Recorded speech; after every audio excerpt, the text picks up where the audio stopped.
आप हमारे लिए बिल्कुल कर दीजिए कि आपको क्या करना है।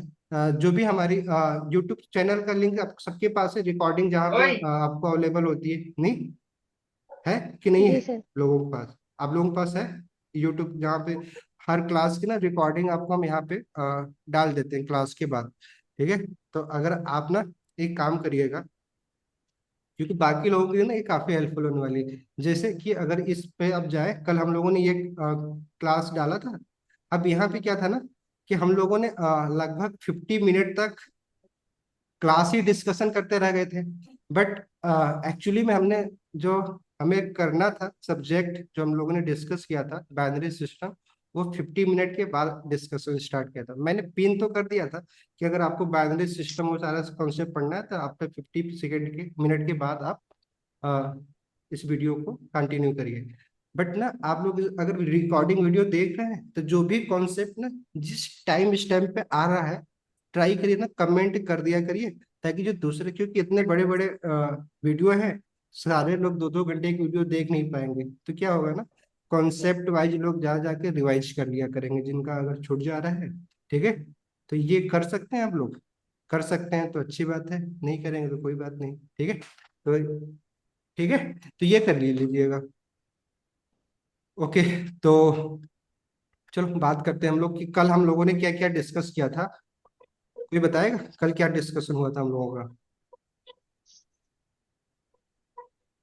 सर बाइनरी वगैरह और conversion, decimal to binary, binary to decimal, ठीक है, बेसिक कंप्यूटर के बारे में।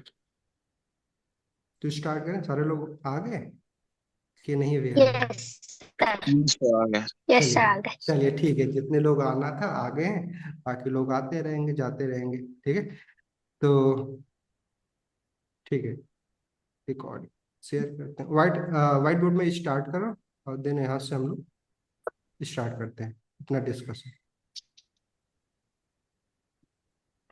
चलो, बाकी लोगों को ना, कुछ लोगों को प्रॉब्लम हो रही थी वाइट स्क्रीन स्क्रीन से, तो बैकग्राउंड कलर में ब्लैक कर दे रहा हूँ। ठीक है, आप लोगों के लिए, ताकि इसकी प्रॉब्लम ना आए आपको। चलिए, तो ठीक है। तो हम लोगों ने कल बेसिकली क्या किया था कि हमने ये डिस्कस किया था कि एक कंप्यूटर, जिसके बारे में हमने पढ़ा था कि एक कंप्यूटर है। इस कंप्यूटर में बेसिकली क्या होता है, अगर इस कंप्यूटर की बात करें, हम इसमें इनपुट में क्या प्रोवाइड करते हैं, डेटा प्रोवाइड करते हैं। और हमें आउटपुट में इस डेटा को प्रोसेस करके ये कंप्यूटर हमें आउटकम में हमारा हमें एक रिजल्ट देता है। ठीक है, आउटपुट में। ठीक है, जो भी रिजल्ट हम चाहते हैं, डेटा में हम जो भी अगर कोड लिखे, तो जो भी हम इंस्ट्रक्शन दिए होते हैं, उस इंस्ट्रक्शन के बेस पे हमें क्या करता है ये, वो सारी चीजें प्रोवाइड करता है। हो गया, अपने आप गायब हो गया। चलो, तो क्या हो गया सर? सॉरी, गायब हो। ठीक है, तो हमने क्या बोला था कि इनपुट में हम क्या किए थे, डेटा प्रोवाइड किए थे, और डेटा हमें क्या कर रहा था, आउटपुट में हमें एक रिजल्ट प्रोवाइड कर रहा था, जिस हमारे डेटा के बेस पे रिजल्ट प्रोवाइड कर रहा था। ठीक है, और हमने देखा कि डेटा के रूप में हम लोग क्या कर सकते हैं, अब सिंपल डेटा भी सेंड कर सकते हैं, जो कि नंबर के फॉर्मेट में होता है या टेक्स्ट के फॉर्मेट में होता है, इमेज वीडियो कुछ भी हो सकता है डेटा। अगर बात करें प्रोग्राम में, तो हम क्या करते हैं, प्रोग्राम में हम जो इंस्ट्रक्शन लिखते हैं वो क्या है, सब डेटा है, नहीं। उस डेटा को हमें अपने कंप्यूटर में उसको इंटर करवाना होता है थ्रू इनपुट डिवाइस जो भी हमारे पास है। जस्ट लाइक हम कोड लिखते हैं, जहाँ पे लिखने के बाद हम क्या करते हैं, अपने कंप्यूटर में उसको स्टोर करते हैं। कहाँ पे स्टोर होता है, कंप्यूटर के अंदर क्या होती है, मेमोरी होती है। Yes sir. ठीक है, तो आज हम लोग ना मेमोरी के ही बारे में स्टार्ट करने जा रहे हैं। कि अब ये डेटा तो हमने कल डिस्कस कर ही लिया था कि नंबर है, तो नंबर डायरेक्टली बाइनरी में कन्वर्ट हो जाता है, टेक्स्ट है। तो ASCII और यूनिकोड का यूज करके वो चीजें क्या होती है, पहले वो नंबर में कन्वर्ट होती है, फिर वो बाइनरी नंबर में, वो सारी चीजें हमने कल डिस्कशन किया था। अगर जिसको नहीं समझ में आया तो कल की वीडियो आफ्टर 50 मिनट के बाद देख लेगा। ओके, तो हम लोग जो डिस्कस करने जा रहे हैं, क्या हो रहा है इसमें प्रॉब्लम, अपने आप ये चीजें आ जा रही हैं। कुछ तो हमने डिसेबल बता, कर दीजिए सर। कहाँ डिसेबल, कुछ है डिसेबल करने के? होगा ऑप्शन से, चेक कर लीजिए। चलो मैं बैक कर रहा हूँ, देखता हूँ। बैक स्टूडेंट बैक हो बंद जा कर रहा है। दीजिए। ठीक है, कोई नहीं, देखते हैं। ठीक सर ये आज है, डिस्प्ले डिस्प्ले कैसे दिख रहा है? डिस्प्ले अच्छा नहीं दिख रहा है। पता नहीं। आप लोग बताना, अगर कोई प्रॉब्लम तो दूसरा डिस्प्ले ओपन कर लेंगे, ठीक है। सर अगर जी अभी, अच्छा नहीं दिख रहा, मतलब सम इधर उधर हॉवर कर रहा है, ये फिर आइकन वाइकन हाँ बहुत सारा हाँ, ये दिख रहा है। हावर हावर वाला देखता हूँ मैं, क्या प्रॉब्लम आ रही है। हावर खत्म हो गया, सर ठीक है। जी कुछ नया सिस्टम अपडेट किया एक ही हाँ, नया नया है। सिस्टम है, बट अच्छा सिस्टम है। आज वैसे ट्राई करते हैं, अगर नहीं अच्छा लगता है तो कब कहीं और कुछ और ट्राई कर लेंगे, ठीक है। सर वो तो प्रिंट अभी, अच्छा होता वही है। सर, परमिशन डिसेबल कर दीजिए तो खाली आपका वो दिखेगा कर्सर। अच्छा, ये मैसेज सर हम्म। जो सबका परमिशन, पॉइंट आउट हो रहा है ना। नहीं तो कहाँ पे मैसेज, कहाँ पे परमिशन डिसेबल होगा? कहीं पे ऑप्शंस दिख रहा है? वगैरह में ढूंढना पड़ेगा। एक बार ठीक देख है, तो लीजिए आप अभी कुछ। देख लेंगे, ठीक है। अभी छोड़ो, आज की बातें आज डिस्कस कर लेते हैं। इसमें बाकी हम तो लोग भी कुछ कर सकते आप कहो तो दूसरा हैं। दूसरी जगह पे हम लोग डिस्कस कर लें। बट अभी यार अच्छा मुझे लगा कि यहाँ पे हम ज्यादा अच्छे से एक्सप्लेन कर सकते हैं, तो आज करते हैं, कोई बात नहीं, ठीक है। बहुत लंबी हम लोगों की क्लासेस अटेंड करी, बदलते रहेंगे, ठीक है। तो हम्म। आज हम लोग डिस्कस करते हैं।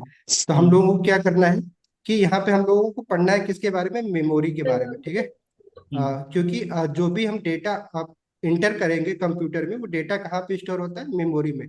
तो कोई बताएगा कंप्यूटर में कितने टाइप की मेमोरी होती है? टू टाइप की, प्राइमरी सेकेंडरी। ओके, ठीक है। तो मेमोरी कितने टाइप की होती है? हम लोगों ने, अभी इन्होंने बताया कि दो टाइप की मेमोरी होती है। एक प्राइमरी मेमोरी होती है, जिसको हम क्या बोलते हैं, रैम, ठीक है। रैंडम एक्सेस मेमोरी, जो आपने सुन रखे होंगे, ये प्राइमरी मेमोरी होती है। और सेकेंडरी मेमोरी हमारी क्या होती है, ठीक है, सेकेंडरी मेमोरी क्या होती है? एसएसडी रोम, हार्ड डिस्क। या फिर रोम। अरे यार, सही है ना, देख लेना। रोम होता है सर, रोम। रोम, ठीक है। रैम रोम चलो, सेकेंडरी आता है जो ना। भी आप लोगों को लगता है ना, बोलते रहा करिए, कोई बात नहीं, अच्छी बात है। आप लोगों का एंगेजमेंट, जिसको जो आता है, आप ना इस क्लास में ना अपना प्रेजेंस दिखाते रहा करिए। बाकी चीजें तो हम हैं ही, ठीक है। तो चलो, हम सेकेंडरी मेमोरी जस्ट लाइक अभी एसएसडी सब लोग जानते हैं। ये सबके लैपटॉप में होता है, या तो एसएसडी में होता है, या तो आप एचडीडी एचडीडी में मेमोरी होती है होता आप है। में, ठीक है। Yes sir. Solid state drive या हार्ड डिस्क, क्या इसका H hard D D disk drive. हाँ, hard disk, hard disk drive वो भी होती है अरे सेकेंडरी यार, मेमोरी। ये प्रॉब्लम बहुत हो रही है, फिर से कट गया पूरा। सर प्रिंट में ओपन कर लीजिए, चलो, अच्छे मैं से ना, दिख अब जाएगा। सिंपल करते हैं, छोड़ो। यहाँ पे आप ध्यान दीजिएगा, फिर से हम हाँ करते हैं दूसरी जगह स्क्रीन शेयर करते हैं, ठीक है। तो अच्छे से समझिए, क्योंकि ना ये हाँ, ये प्रॉब्लम दे ही रहा है। तो मैं ना कैनवा कहीं ओपन कर ले रहा हूँ, या इसी पे करते हैं, ठीक है। व्हाइट बोर्ड का यूज करिए ना सर। कैनवा भी अच्छा नहीं था ना कल, इसीलिए मैं उसको बदलू, मैं उसका प्रीमियम लिया हूँ तो भी नहीं वो अच्छा आ रहा था। ठीक है, कोई नहीं, इस पे करते हैं, ठीक है। तो अभी हम लोगों ने क्या देखा कि मेमोरी, हमने मेमोरी की बात किया। तो मेमोरी हमारी क्या थी, टू टाइप की मेमोरी हमने देखा। कि एक प्राइमरी मेमोरी होती है, जिसको हम क्या बोलते हैं, रैम, रैम। ठीक है। आप लोग रैम सब लोग ना इसमें इन्वॉल्व जरूर रहिएगा, बोलते रहिएगा जितना भी आपको आता है। हमने इसीलिए इसमें ना प्रेजेंटेशन नहीं यूज करे, प्रेजेंटेशन से हमारे लिए बड़ा इजी हो जाता। बट आपको ना फील नहीं आता लाइव क्लास का, तो हम ना पूरे वर्ड, हम इस पे, इसके लिए बहुत मेहनत करनी पड़ती है, सारी चीजें ना दिमाग में रखना पड़ता है। प्रेजेंटेशन में क्या होता है, सामने होता है, बस एक्सप्लेन करना होता है, तो बड़ा इजी हो जाता है। तो इसीलिए ना थोड़ा सा आप लोग भी हमारा सपोर्ट कर ही दिया करो, क्योंकि आप लोगों के लिए ना बहुत मेहनत करते हैं हम, ठीक है। सेकेंडरी मेमोरी, इसको हम क्या बोलते हैं, अभी हमने डिस्कस किया कि जो हमारा एसएसडी है, या फिर एचडीडी, ठीक है। Hard disk.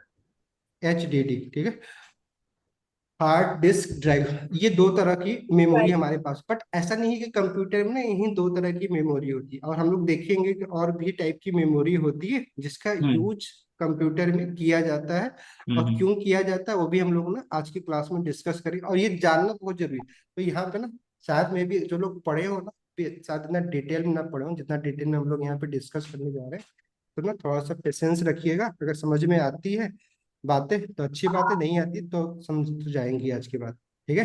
तो देखो क्या होता है मेमोरी, हमने क्या बताया, ये मेमोरी कहाँ पे हमने बताया कि कंप्यूटर के अंदर होती है, ठीक है। इसलिए हम क्या करते हैं जब कंप्यूटर खरीदने जाते हैं तो हम देखते हैं कि कंप्यूटर में कितना जीबी रैम हमें मिल रहा, नहीं रैम बेसिकली इसको हम Yes. इसमें मैक्सिमम जो रैम मिलता है आपको जीबी में मिलता है, 4 GB रैम होता है या फिर 8 GB रैम होता है। अगर आपको ज्यादा अच्छे प्रोग्राम चलाते हैं, जैसे कि मान लो आप अपने कंप्यूटर में फोटोशॉप यूज करना चाहते हो, वीडियो एडिटिंग टूल्स यूज करना चाहते हो, तो आपका रैम ज्यादा होना चाहिए। क्यों होना चाहिए, अगर भी थोड़ा बहुत आगे देखेंगे ना तो आपको समझा देंगे, ठीक है। बट रैम बेसिकली क्या है उसको भी समझ लेंगे तो आपको समझ में आ जाएगा कि हमें ज्यादा रैम की जरूरत क्यों पड़ती है, ठीक है। और बाकी एसएसडी आप सबको पता है जहाँ पे ना हम अपनी सारी फाइलें रखती है, बट ये क्या है परमानेंट स्टेट में होता है हमें, तो हमें एसएसडी काफी ज्यादा स्टोरेज की जरूरत होती है। तो इसलिए हम यहाँ पे हम देखते क्या है कि हमारे लैपटॉप में मिनिमम 256 GB तो एसएसडी होती ही होती है सबके लैपटॉप में, ठीक है। इससे कम तो कोई लैपटॉप लेता नहीं आज के समय में। नहीं तो लोग मैक्सिमम क्या करते हैं 512 या फिर उसके आगे 1 TB पे ही पहुंच जाते हैं लोग, नहीं इतना होता है उनके लैपटॉप में सेकेंडरी मेमोरी। बट अब ये कंप्यूटर में मेमोरी तो है, बट अब ये कंप्यूटर में हमने कल डिस्कस किया था, कंप्यूटर में एक सबसे इम्पोर्टेंट पार्ट जो होता है कंप्यूटर का जिसको हम क्या बोलते हैं, सीपीयू। पढ़ा था कल हम लोगों ने, नहीं कल नहीं डिस्कस किया था। Central Yes. Processing processing unit, unit. नहीं इसको क्या बोला जाता है, सेंट्रल कंप्यूटर का प्रोसेसिंग ब्रेन यूनिट। बोला Yes, जाता sir. है, जो कि आप 8वीं क्लास से पढ़ते आ रहे होंगे क्या, हम्म। CPU CPU. तो आज इसकी ना इम्पोर्टेंस यस समझते सर। हैं हम लोग, ठीक है। तो देखो ओके। सीपीयू बेसिकली क्या है, ये सॉफ्टवेयर है कि हार्डवेयर है, हार्डवेयर।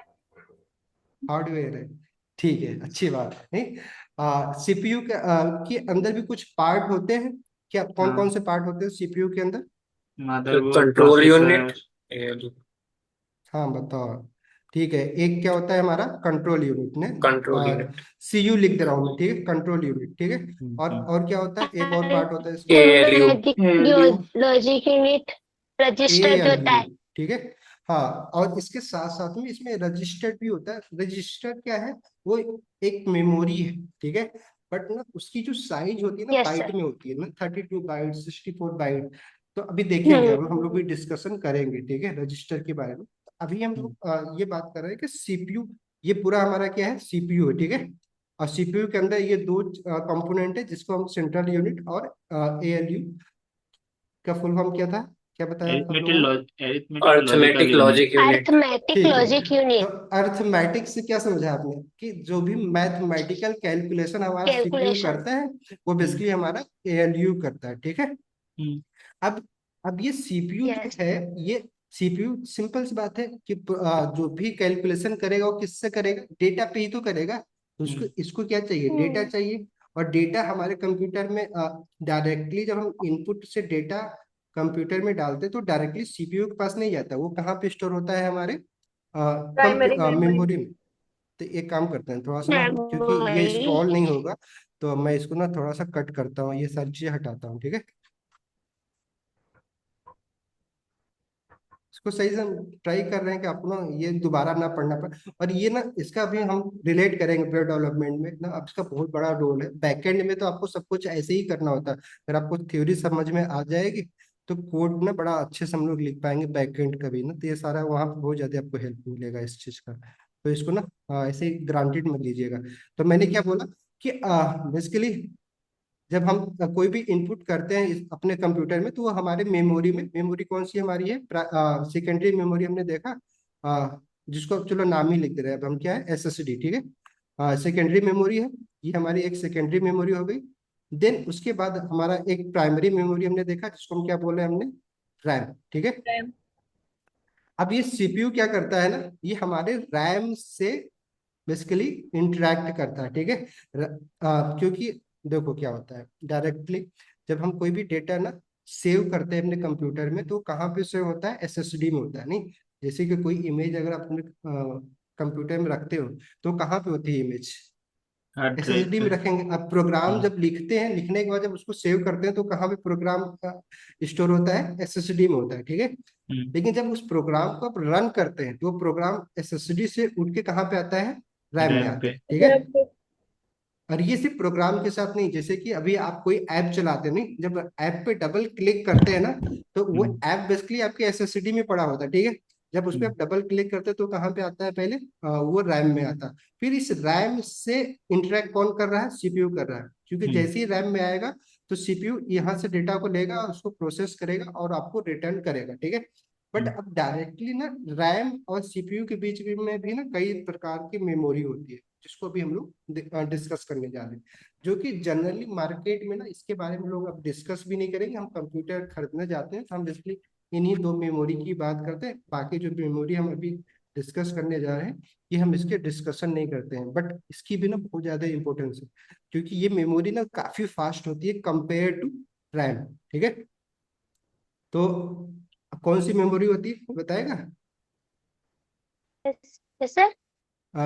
रैम और सीपीयू के बीच में कई प्रकार की और मेमोरी होती है, जो छोटी यूनिट की मेमोरी होती है, कौन कौन सी होती है पता है आपको? Cache memory cache memory. Cache cache memory. Memory. L1 catch cache memory होती है, ठीक है, कैचे होता है, ठीक है। L1 L2, अब अलग अलग कंप्यूटर में किसी में L1 L2 ही होता है, ठीक है। कैच कैच कैचे, और जैसे भी मैं मैकबुक चलाता तो हमारे में L3 भी है, ठीक है।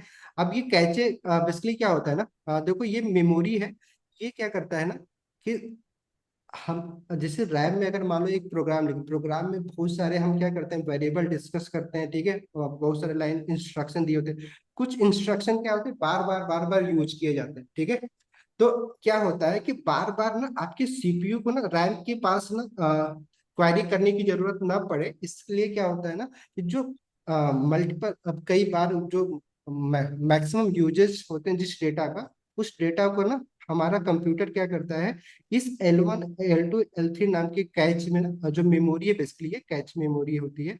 कंप्यूटर में आप जाके देखें, अभी मैं आपको दिखा दूंगा मैथ में, तो आप सब में होती है मेमोरी, ठीक है। किसी में L1 एंड L2 ही होता है, बट हमारे में भी L3 भी आ गया। तो अच्छे लैपटॉप लेंगे तो ये तीनों मेमोरी होती है। और इसकी साइज, जैसे कि मैंने क्या बताया कि ये मान लो मल्टीपल जीबी में होता है, जस्ट लाइक अगर 512 जीबी का है, ठीक है, मतलब मैक्सिमम सबसे ज्यादा स्टोरेज कहाँ मिलता है, हमें एसएसडी मिलता है। रैम आपको क्या मिलता है, 4 GB 8 GB ऐसे ही मिलता है।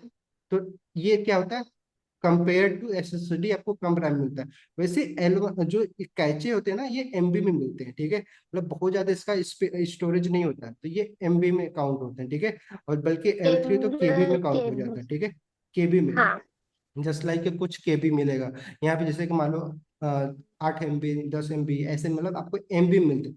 क्यों? क्योंकि यहाँ पे ना वही डेटा स्टोर करते हैं हम लोग जो कि उस प्रोग्राम को रन करने में ना सब बहुत बार यूज किया जा रहा है। तो उस टेम्परेरी बेस पे हम डेटा को स्टोर करते हैं, तो हमें बहुत ज्यादा स्टोरेज की जरूरत भी नहीं होती है, ठीक है। और लास्ट में जैसा कि भी इन्होंने बताया कि हमारे सीपीयू के अंदर ही एक रजिस्टर नाम की भी मेमोरी होती है, जो कि बहुत सबसे छोटी मेमोरी होती है, ठीक है। रजिस्टर जिसको बोलते हैं, ये क्या होती है, बाइट में होती है। बाइट अभी कल हम लोगों ने पढ़ा था, बाइट पढ़ा था कि नहीं पढ़ा था, यस बाइट्स सर। पढ़ा था Yes, कि sir. बाइट्स क्या होते हैं, ठीक है। 8 बिट इक्वल टू 1 बाइट, कल हम लोगों ने डिस्कस किया ही था। तो ये बेसिकली ना ये 4 तरह की और मेमोरी जो कि आप शायद नहीं पढ़ते होंगे, बट अब इनका मतलब आपको समझाते हैं। देखो ना, कैचे ना हर जगह यूज होगा, ठीक है, कंप्यूटर में तो हो ही रहा है। जब हम कोड लिखते हैं, जैसे कि अभी हम आप थोड़ा सुन रखे होंगे सीडीएन के बारे में, नहीं, सीडीएन, और वहां पे भी ना हम ये सारे कैचे ना जस्ट लाइक लोकल स्टोरेज जो होता है वो भी एक कैच टाइप का ही होता है। तो हर एक कंप्यूटर में आपको ना कैचे मेमोरी मिलती है, चाहे आप सर्वर पे आप करो डिप्लॉय, चाहे आपका ये पर्सनल कंप्यूटर, ठीक है। ये इसका रोल क्या होता है कि ये ना सीपीयू के काफी नजदीक होती है मेमोरी, ठीक है।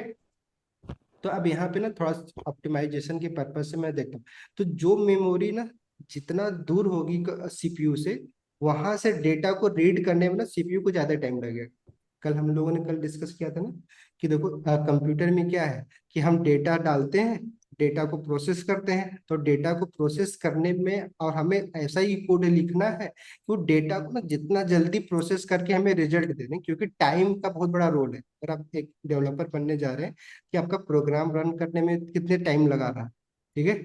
तो अपने प्रोग्राम को किस मेमोरी में स्टोर करवाना है, प्रोग्राम के कुछ कोड को हम शायद भी जब हम लिखेंगे आगे तो हम लोग देखेंगे कि हम ना कुछ प्रोग्राम अपने ना सीडीएन पे हम होस्ट कर देते हैं, ठीक है। या फिर हम ना इन मेमोरी कैचे, जिसका हम बताए ना, ऐसे डेटाबेस यूज करते हैं जैसे कि रेडिस, नहीं, वो क्या करता है, इन मेमोरी डेटाबेस होता है, तो वो हमारे ना सीपीयू की काफी नजदीक होता है। तो वहां से ना डेटा बहुत जल्दी हमारा सीपीयू क्या करता है, ले लेता है, ठीक है। तो अब देखो, इसको अगर मैं कनेक्ट करूँ तो जस्ट लाइक ये एक फिगर बना दे रहा है कि ये हमारा सीपीयू क्या करता है, एल वन को, एल वन से डेटा, एल वन से कनेक्ट होता है, एल वन किससे कनेक्ट होता है, एल टू किससे होता है, एल थ्री से, एल थ्री किससे होता है, एल वन, एल टू किससे होता है, एल वन से, और एल वन हमारा किससे कनेक्ट होता है, रैम से, और रैम किससे होता है, ये, ठीक है। ये टू वे कम्युनिकेशन होता है। अगर हमें डेटा सीपीयू को चाहिए तो ये इन मेमोरी से लेता है, अगर सीपीयू को अपना रिजल्ट यहाँ पे सेव करवाना है तो डेटा को राइट कर देता है इस मेमोरी में। क्लियर? तो ये पूरा एक स्ट्रक्चर होता है। अगर आप कंप्यूटर खरीदने जाए तो आज के बाद आप ना इस कैचे मेमोरी के बारे में भी ना जरूर सर्च करें और उससे पूछे कि इसमें कितना कैचे मेमोरी, कितने एमबी आपको मिल रही है, किस level, L one, L two, L three क्या है, ठीक है। और रजिस्टर आपको मैंने बता ही दिया, ये बाइट्स में होता है। मैक्सिमम आपको 32 बाइट से लेके 64 बाइट तक आपको यहाँ पे मेमोरी स्टोरेज मिलती है। तो इस मेमोरी में ना हम वो डेटा रखते हैं जो कि ना डायरेक्ट हमारे कंप्यूटर, कल हमने क्या बोला, जैसे 2+2 हम लिखे थे, हम लोगों ने अपना डाला था इनपुट में कंप्यूटर में, हमें रिटर्न में 4 आया था, नहीं। तो यहाँ पे ये ऑपरेटिंग सिस्टम है, सॉरी, ऑपरेटर है। तो ऐसे कुछ ना जो मल्टीपल टाइम्स ऑपरेटर या फिर मैक्सिमम यूज हो रहा है, उसको ना हमारा कंप्यूटर जो सीपीयू होता है ना, वो रजिस्टर वाले मेमोरी में ही रख देता है, ठीक है। क्योंकि इतनी छोटी मेमोरी है तो यहाँ पे बहुत सारा डेटा तो रख ही नहीं सकते। आपने बाइट, कल हमने पढ़ाई था कि अगर हम कुछ भी लिखते हैं उसमें मल्टीपल बाइट का यूज हो जाता है। कल हमने देखा था ना कि अगर हम एच लिखे थे तो इसमें कितना बाइट यूज हो गया था। कल हम लोग जब कन्वर्ट किए थे एच को, तो एच बेसिकली क्या था, 72 था। 72 को जब हम लोग बाइनरी नंबर में कन्वर्ट किए तो करीब करीब कितना हुआ था, 101001 ऐसे करके करीब 7 डिजिट, 7 बाइट यूज कर लिया गया था, नहीं। तो अगर आप सोच के देखो कि सिर्फ एच भी अगर इस रजिस्टर में काउंट करना हो तो भी 7 बिट यूज हो जा रहा है। तो हमें बाइट मतलब 32 बाइट है, मल्टीप्लाई 8 कर लो, उतना ही बिट हमें यहाँ पे स्टोर करने का ऑप्शन मिलता है। तो इसलिए बहुत छोटी मेमोरी होती है यहाँ पे ना। बहुत ही इम्पोर्टेंट जो भी चीजें होती है डेटा, उसको हमारा सीपीयू रखता है, ठीक है। अब बात करते हैं ना कि देखो, अब हमने सुन रखा है कि एसएसडी क्या होती है, किस टाइप की मेमोरी है, नॉन वोलाटाइल, सेकंड। ठीक है। और प्राइमरी रैम क्या है, वोलाटाइल मेमोरी। इसका मतलब क्या होता है कि जो भी डेटा ना एसएसडी में पड़ा होता है, ये ना अगर हमारा कंप्यूटर हम अगर बंद भी कर देते हैं या फिर हमारे कंप्यूटर की बैटरी डाउन भी हो जाती है, तो वो क्या होता है, डिलीट नहीं होता है, ठीक है। और रैम में लेकिन जो भी हमारा कोड होता है, ठीक है, जैसे ही हमारे कंप्यूटर का बैटरी, ठीक है, डाउन होती है या फिर हम अपने कंप्यूटर को स्विच ऑफ करते हैं, तो इसमें से जो भी डेटा है वो क्या करता है, अपने आप डिलीट हो जाता है, ठीक है। तो रैम हमें तब जरूरत पड़ती है जब हमें क्या होता है कि जब हमें मल्टीपल एप्लीकेशन चलाने, ठीक है, मल्टीपल एप्लीकेशन रन करने। तो जैसे कि अभी हम लोग गूगल पे जाते हैं, क्या करते हैं, मल्टीपल टैब ओपन करते हैं। अगर टैब, हम टैब समझ रहे हैं ना, एक टैब में मान लो अपने कुछ जस्ट लाइक ये, अगर आपको टैब, तो अब मैंने जो समझाया वो ऐसा कुछ, पहले इसको मैं कैंसिल करता हूँ। जैसे कि हमने क्या बताया आपको कि जैसे अभी मान लो हम लोग किसी प्रोग्राम में जाते हैं। अब ये क्या है, हमारा ब्राउजर का ये एक टैब है, नहीं। अगर मान लो इसमें हमने क्या किया, कुछ भी मान लो सीएसएस का एक टैब खोल दिया, ठीक है। अब ये क्या हुआ, इसके लिए हमारा जो ब्राउजर है एक प्रोसेस रन किया, ठीक है। और ये प्रोसेस तब रन हुआ, ये कोड है बेसिकली, ये तो किसी ने कोड किया है ना, जो किसी सर्वर पे रखा गया है। तो वहां से ये उड़ के कहाँ पे आया, ये हमारे कंप्यूटर के रैम में आया है, ठीक है। अब इसके लिए कुछ तो रैम यूज किया जा रहा होगा, क्योंकि इसके डेटा को हमारे कंप्यूटर में क्या किया जा रहा है, अपलोड किया जा रहा है। वैसे ही अगर हम मान लो इसमें एक और टैब ओपन करते हैं, नहीं, अब यहाँ पे हम क्या करते हैं, कोई और दूसरी वेबसाइट ओपन कर लेते हैं। तो इसके लिए भी कंप्यूटर को क्या चाहिए, मेमोरी चाहिए। कौन सी मेमोरी चाहिए? रैम वाली मेमोरी चाहिए, ठीक है। वैसे ही मल्टीपल टैब होते हैं, हम मल्टीपल टैब ओपन कर सकते हैं, लेकिन अब कितने टैब हम ओपन कर सकते हैं? पहले क्या होता था, अब ये हमें कौन कौन प्रोवाइड करता है कि आप कितने टैब ओपन कर सकते हैं? किस बेस पे डिपेंड होता है, जानते हो? कोई बताएगा कि हम कितने टैब ओपन कर सकते हैं, ये किस बात पे डिपेंड करता है? कोई भी जो थोड़ा बहुत पढ़ा हो, ऑपरेटिंग सिस्टम, वो सारी चीजें, क्योंकि जानना भी तो जरूरी है ना कि आप लोग कॉलेज में, जो अब कॉलेज पे ही सब कुछ, कॉलेज को इतनी इम्पोर्टेंस दे रहे हैं, तो कॉलेज से पढ़े भी होंगे आप लोग। तो बताओ भाई कि कॉलेज में ये पढ़ाया गया ही, ऑपरेटिंग सिस्टम तो थोड़ा बहुत पढ़ाया ही गया होगा ना? नहीं पढ़ाया गया? कितने लोगों के कॉलेज में ऑपरेटिंग सिस्टम के बारे में कुछ बताया गया है? बताया थोड़ा नहीं, थोड़ा सर सर को बताए। बताया। थोड़ा थोड़ा बताया गया है, नहीं? ठीक है भाई, यहाँ पे हम लोग ज्यादा पढ़ने वाले हैं, तो ऑब्वियस बात है, नहीं? तो देखो, इसलिए मैंने क्या बोला कि यहाँ पे आपको टाइम क्यों देना है, क्योंकि यहाँ पे हम लोग जो वो चीजें पढ़ने जा रहे हैं, जो डिटेल में पढ़ भी रहे हैं, और हमें रियल लाइफ में ना हम इसका यूज करने वाले हैं, ठीक है। तो आपको ज्यादा अच्छे से समझ में आएगा हम पढ़ क्यों रहे हैं। अदर जगह मतलब वहाँ पे हम जो पढ़ते हैं, जैसे बाइनरी सिस्टम वहाँ पे हम पढ़ते हैं, उसी को एक सेमेस्टर, हमारे समय में तो एक सेमेस्टर सिर्फ बाइनरी नंबर, थोड़ा बहुत बेसिक डेटा टाइप पढ़ाने में एक सेमेस्टर निकाल दिया गया था, नहीं? सिंपल सी में। तो बट यहाँ पे हम लोग 2 क्लास में खत्म कर देंगे। और कल पिछली क्लास में ना आप जरूर देखना, जिसको भी बाइनरी नंबर से कोई भी प्रॉब्लम हो रही हो कि बाइनरी नंबर को कन्वर्ट करना, ये सारी चीजें, तो पिछली क्लास का वीडियो जरूर देखिएगा आप लोग, बड़ा इजी लगेगा, ठीक है। इसीलिए हम लोग इतना बेसिक से स्टार्ट भी करें। तो देखो क्या होता है, मैंने भी क्या बोला कि जब हम मल्टीपल टैब ओपन करते हैं ना, तो ये 2 बातों पे डिपेंड करता है। पहला चीज कि आपका जो सीपीयू है, अभी आप देखते होंगे मल्टीपल सीपीयू के भी कंप्यूटर आ रहे हैं, नहीं? जिसमें मल्टीपल सीपीयू अवेलेबल होते हैं, या फिर मल्टीपल कोर अवेलेबल होते हैं। कोर समझ रहे हैं? एक सीपीयू में इस समय हाइपर थ्रेडिंग के थ्रू एक सीपीयू इक्वल टू 2 कोर हम अवेलेबल करवा देते हैं, ठीक है। और एक कोर में मल्टीपल, मतलब हम जितना हमारे पास कोर होता है, उतना ही हम प्रोसेस, जस्ट लाइक जो हम एग्जीक्यूशन इन्वायरमेंट हमने भी देखा कि एक टैब किया तो एक प्रोसेस क्या हो गया, हमारा एक्टिव हो गया। तो एक प्रोसेस एक टैब पे हमारा यूज हो रहा है। वैसे क्या है कि अब ये किस बात पे डिपेंड कर रहा है हमारा, क्योंकि हमारे पास कितने कोर है। तो आज के समय में कंप्यूटर की बात करें तो आपको पता होगा कि मल्टीपल कोर होते हैं, किसी में 4 कोर होते हैं, कंप्यूटर 4 कोर का कंप्यूटर होता है, कुछ तो 8 कोर के कंप्यूटर होते हैं, नहीं?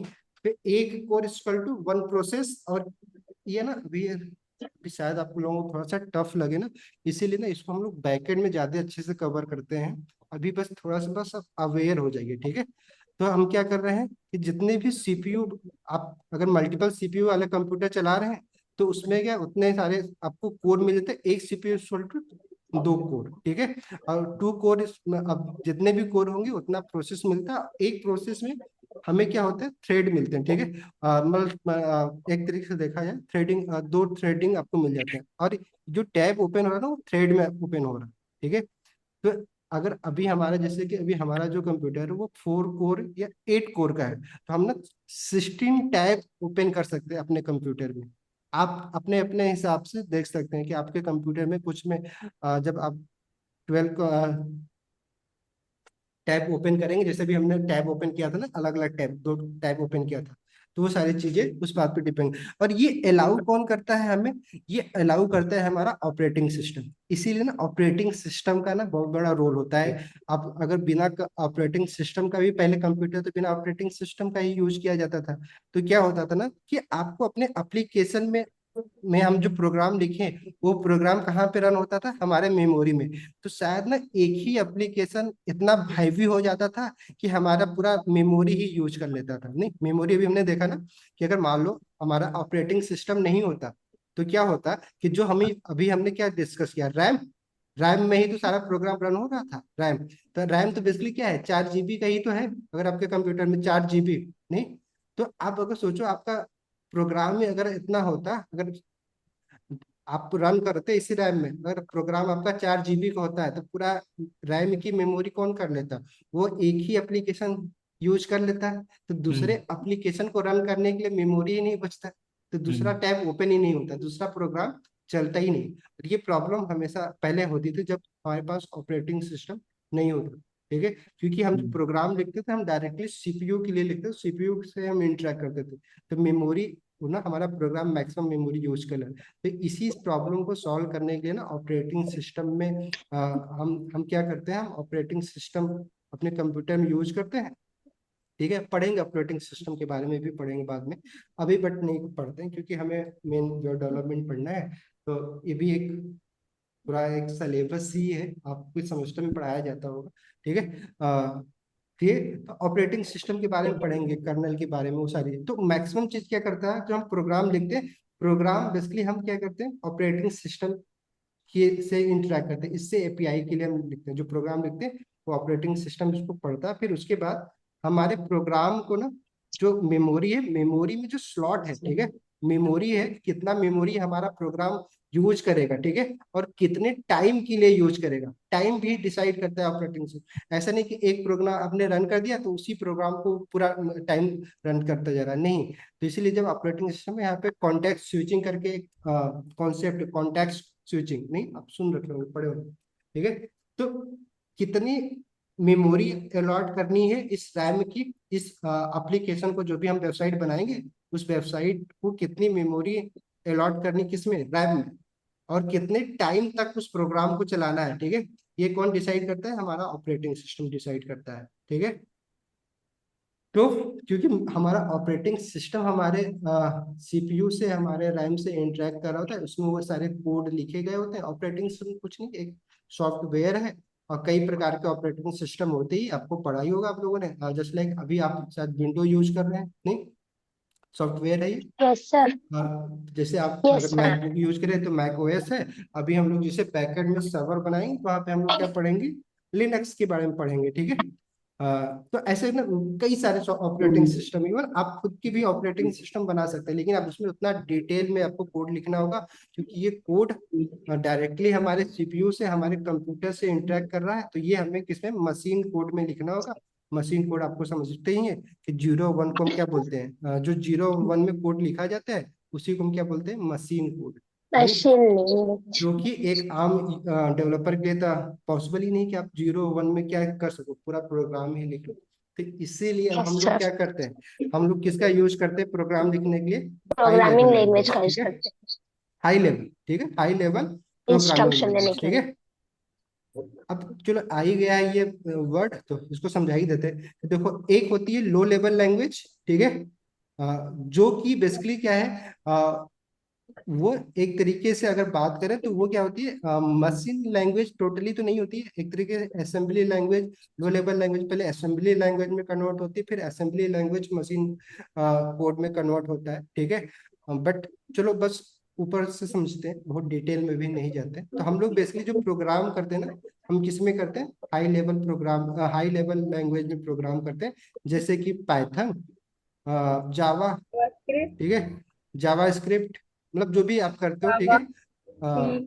ये सब क्या है कि high level language, high level language क्यों बोल रहे हैं, क्योंकि ये ह्यूमन फ्रेंडली होती है। ह्यूमन फ्रेंडली मतलब क्या, कि इस लैंग्वेज में जो भी आप इंस्ट्रक्शन लिखते हैं उसको आप पढ़ सकते हैं, समझ सकते हैं। बट अगर सोचो ना, अगर आपको कोड ऐसे लिखा हो, जैसे कल हम लोग, हमें लिखना था सिर्फ 73, लेकिन हम लोगों ने क्या किया था, इसको बाइनरी में लिखे थे 101 001 ऐसे करके समथिंग लिखा। आप सोचो जिसको नहीं पता है बाइनरी कोड, इसको देख के आपको क्या समझ में आया कि 73 लिखा है, क्या लिखा है, नहीं, बड़ा टफ हो जाता। तो इसीलिए हमें क्या, हम यूज करते हैं हाई लेवल लैंग्वेज। अब हाई लेवल लैंग्वेज में भी दो तरह की लैंग्वेज होती है, एक कंपाइल्ड लैंग्वेज होती है, एक इंटरप्रेटेड लैंग्वेज होती है, नहीं। तो जावा स्क्रिप्ट एंड पाइथन क्या है, इंटरप्रेटेड लैंग्वेज। इसके भी ना प्रोज एंड कॉन्स है।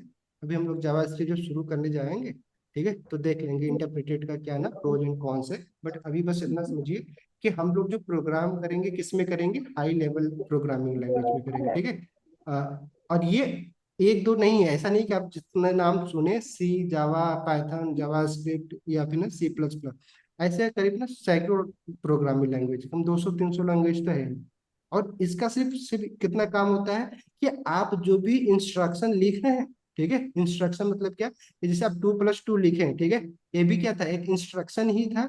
तो इसको आप लिख पाए और भी एडवांस इंस्ट्रक्शन लिख पाए, और इस इंस्ट्रक्शन को हमारा कंप्यूटर समझ पाए। तो कंप्यूटर सिर्फ क्या समझता है, इस प्रोग्रामिंग लैंग्वेज को समझता है। तो इसीलिए हमें अपने इस इंस्ट्रक्शन को लिखने के लिए ना हमें इस प्रोग्रामिंग लैंग्वेज की जरूरत होती है। तो प्रोग्रामिंग लैंग्वेज ऐसा नहीं कि कोई प्रोग्रामिंग लैंग्वेज बेकार और बढ़िया होती है। अब बेकार और बढ़िया का ना जो कॉन्सेप्ट आया वो कहाँ से आया जानते हो? कि कॉन्सेप्ट आया कि हर प्रोग्रामिंग जो कोर प्रोग्रामिंग लैंग्वेज होती है, जैसे जावा स्क्रिप्ट हो गया, इसका जो कोर कोड होता है, ठीक है, या पाइथन का जो कोर कोड होता है, उसमें कोई भी ना लोग कोड नहीं करते। हम क्या करते हैं, इस प्रोग्रामिंग लैंग्वेज के ना या तो फ्रेमवर्क या तो लाइब्रेरी का यूज करते हैं, ठीक है। जिसमें क्या होता है ना, इसी कोड को आसान और भी आसान बना दिया जाता है और आप आसानी से अपने प्रोग्राम लिख लेते हैं, ठीक है। तो इसलिए मार्केट में ना जिस प्रोग्रामिंग लैंग्वेज पे मैक्सिमम क्या बने, लाइब्रेरी और फ्रेमवर्क बने, वो प्रोग्रामिंग लैंग्वेज क्या है, उतना ही ज्यादा पॉपुलर है, नहीं क्योंकि उसकी कम्युनिटी उतनी ज्यादा बड़ी है। जिससे क्या होता है फायदा, कि आपको ना अपनी प्रॉब्लम का सलूशन मिल जाता है, क्योंकि जैसे कि भी बहुत सारे कम्युनिटी है, जैसे कि स्टैक ओवरफ्लो, कंप्यूटर से कंप्यूटर साइंस के स्टूडेंट हैं तो आपको पता ही होगा, स्टैक ओवरफ्लो एक वेबसाइट है जहाँ पे ना आपको अगर कंप्यूटर प्रोग्रामिंग से रिलेटेड कोई भी क्वेश्चन है तो आप जाकर वहाँ पे क्वेरी करें, तो आपको ना वहाँ पे उसका सोल्यूशन मिल ही जाता है, ठीक है। तो ऐसे बहुत सारे कम्युनिटी होती है जहाँ पे ना हर एक प्रोग्रामिंग लैंग्वेज के जो भी डाउट है, क्योंकि आप पहली बार प्रोग्राम लिख रहे हैं, कल जैसे कि हम लोगों ने डिस्कस किया कि आप जब प्रोग्राम लिखेंगे ना तो आपसे क्या होगा, गलती होगी होगी।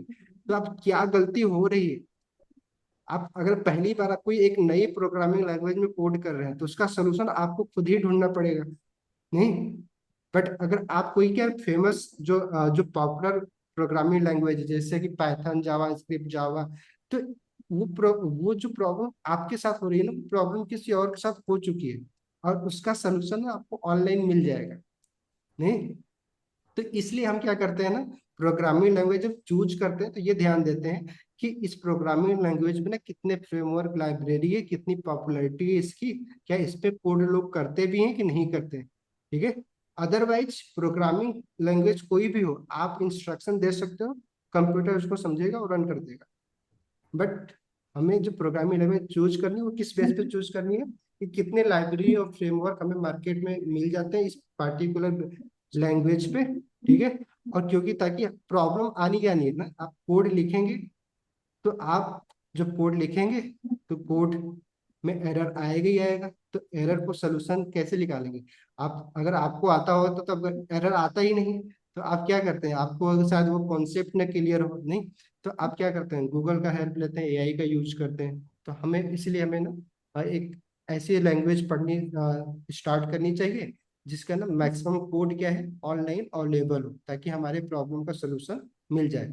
तो जावा स्क्रिप्ट, कल जैसे कि हमने डिस्कस किया था नहीं, कि हम लोग जावा स्क्रिप्ट पढ़ने जा रहे हैं, और बहुत सारे लोगों को ना जावा स्क्रिप्ट को लेके ही डाउट होता है, नहीं। क्योंकि ये आपके ना कोर सिलेबस का पार्ट नहीं अगर आप सीएस के स्टूडेंट हैं तो आपको जावा स्क्रिप्ट तो पढ़ाई नहीं जाती है, नहीं। इवन अभी नहीं। हमारे साथ बीसीए के बहुत सारे बच्चे हैं, नहीं। नेहा जी ने भी बीसीए कर रखा है भाई, तो जिसको भी ना जो first year second year BCA के स्टूडेंट है, नेहा जी से कांटेक्ट कर सकते हैं, नहीं, कुछ गाइडेंस चाहिए तो। ओके, हाँ ठीक है। तो हम क्या कर रहे हैं, हम जावा स्क्रिप्ट पढ़ने जा रहे हैं, और जावा स्क्रिप्ट ना आपके कॉलेज में कम पॉपुलर क्यों है, क्योंकि कॉलेज का ना ये सिलेबस का पार्ट नहीं। बट मार्केट में आप जब जाएंगे, जॉब के लिए जाएंगे, तो आपको मैक्सिमम सर्विस इंडस्ट्री में, कंपनी में, या फिर मैक्सिमम जो सर्विस कंपनियां हैं वहां पे ना मैक्सिमम आपको ना जावा स्क्रिप्ट का ही यूज होता है, ठीक है। तो जावा स्क्रिप्ट की इंपोर्टेंस मैं आपको बस ना एक वर्ड में बता सकता हूँ, क्योंकि ये ना, आप जैसे कि अभी फेसबुक कितनी बड़ी कंपनी है ये बताने की तो जरूरत है नहीं आप लोगों को, नहीं। सही बात है। Yes sir. और फेसबुक का जो ऐप बना है, जो वेबसाइट बना है, वो किसमें बना है, जावास्क्रिप्ट में बना है। जावास्क्रिप्ट की जो लाइब्रेरी है रिएक्ट, रिएक्ट में ही पूरा कोड किया गया है, ठीक है। ऐप के लिए रिएक्ट नेटिव यूज किया गया है, और जो वेबसाइट है उसमें रिएक्ट, और रिएक्ट भी किसने बना रखा है, वो फेसबुक ने ही फेसबुक बनाया पे। है रिएक्ट, ठीक है। तो रिएक्ट जो लाइब्रेरी है ना, उसको कौन डेवलप किया है, फेसबुक ने डेवलप फेसबुक। किया है, क्लियर। तो अब सोच के देखो जावा स्क्रिप्ट कितना पॉपुलर है, मैं आपको सिर्फ एक वर्ड में ही बताना चाह रहा हूँ, ठीक है, बाकी तो कितनी सारे फैक्टर है कि हम लोग देखते ही जाएंगे। बट आप सोच के देखो, जब इतनी बड़ी कंपनी पूरा अपना कोड अपनी वेबसाइट जावा स्क्रिप्ट में लिख सकती है, तो हम और आप तो इतने बड़े एप्लीकेशन बनाने वाले नहीं है, ठीक है। और मार्केट में ना मैक्सिमम आपको जो जॉब मिलेगी सर्विस इंडस्ट्री में, वो या तो आपको रिएक्ट बेस मिलेगी या जावा स्क्रिप्ट का कोई और फ्रेमवर्क जैसे कि एंगुलर हो गया, व्यू हो गया, उसके बारे में आपको आपको पढ़ के जाना पड़ता है, ठीक है।